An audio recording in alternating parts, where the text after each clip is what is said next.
என்ன விட்டுற மாட்டாங்க இயக்குனர்கள். எல்லா பொதுமக்களும் நினைக்கிறது வந்து என்னோட சொந்த ஊர் மதுரைன்ட்டு. அது ஒரு பாக்கியமா நினைக்கிறேன். நானும் மதுரைக்காரன் தான்டா.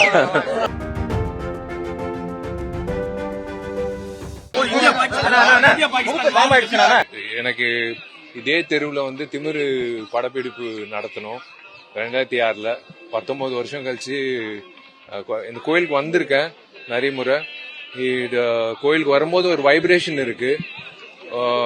நல்லா உழைக்கணும், நல்ல சமுதாயத்துக்கு நல்லா செய்யணும் அப்படின்ற ஒரு உணர்வு வந்து கொடுக்கக்கூடிய ஒரு முக்கியமான ஒரு கோயில். இது ரொம்ப பவர்ஃபுல்லான கோயில். ஸோ மனசார வேண்டிக்கிட்டேன். அதான் அதுக்கு தான் வந்தேன். தரிசனம் ரொம்ப நல்லா இருந்தது. மக்கள் எல்லாரும் சந்திச்சேன். பாம்பர மக்கள் எல்லாரும் வந்து எனக்கு அதான் ரொம்ப பிடிச்ச விஷயம் என்னன்னா, சிரிச்ச முகத்தோட என்னை வந்து பார்த்துட்டு வணக்கம் சொல்றது, நீ நல்லா இருக்கணும்னு என் தலையை தொட்டு வயசானவங்க வந்து நீ நல்லா இருக்கணும், நீ ஆரோக்கியமா நல்லா இருக்கணும், நீ நல்லா பண்ணணும், நீ நல்லா வரணும் வாழ்க்கையில அப்படின்னு சொல்லும் போது, பொதுவா எங்க அம்மா தான் சொல்லுவாங்க. இது வந்து யாருன்னே தெரியாது, நிறைய பெரியவங்க வந்து சொல்லும் போது இது எனக்கு கிடைச்ச பாக்கியம் தான் நான் சொல்ல முடியும். இது வந்து என்னை ஊக்கப்படுத்துது. அடுத்தடுத்த படங்கள் வந்து ரொம்ப சிறப்பா பண்ணணும் அப்படின்ட்டு. அதுதான் அதுக்கு திரையில புரட்சி தளபதியா இருக்கீங்க. நம்ம இந்த நடிகர் சங்கத்துல கட்டணம் கட்டுறதுக்கு என்னென்ன புரட்சி பண்ணிருக்கீங்க? புரட்சிகள் ரொம்ப குறைவா இருக்கு சார். இல்ல 9 வருடத்துக்கு காரணம் நாங்க இல்லைங்க.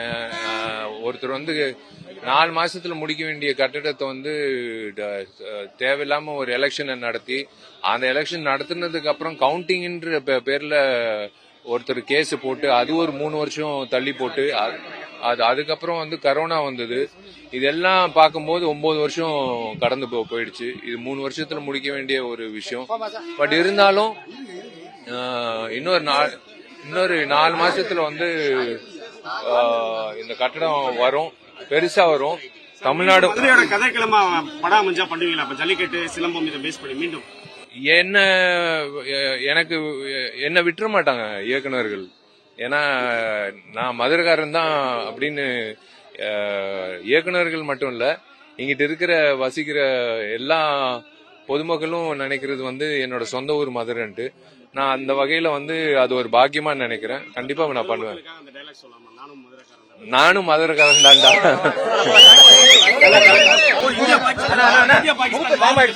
அது தவிர்க்கலாம்.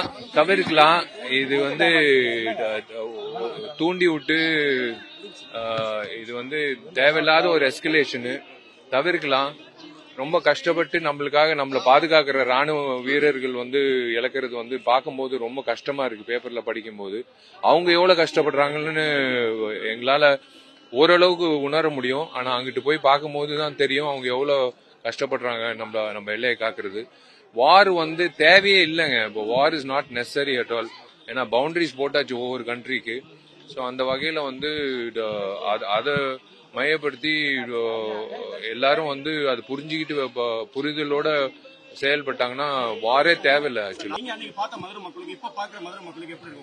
மதுரை மக்கள் வந்து மாறவே மாட்டாங்கப்பா. ஒரு விஷயத்துல மாறவே மாட்டாங்க. அது என்ன விஷயம்னா பாசம்.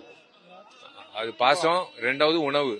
இந்த 2 விஷயம் வந்து மாறவே மாறாது. எத்தனை 100 வருஷம் கழிச்சு நீங்க வந்தாலும் அதே பாசம் இருக்கும், அதே சிரிப்பு இருக்கும், அதே செய்திகளை உடனுக்குடனும் துல்லியமாகவும் தெரிந்து கொள்ள சப்ஸ்கிரைப் பண்ணுங்க.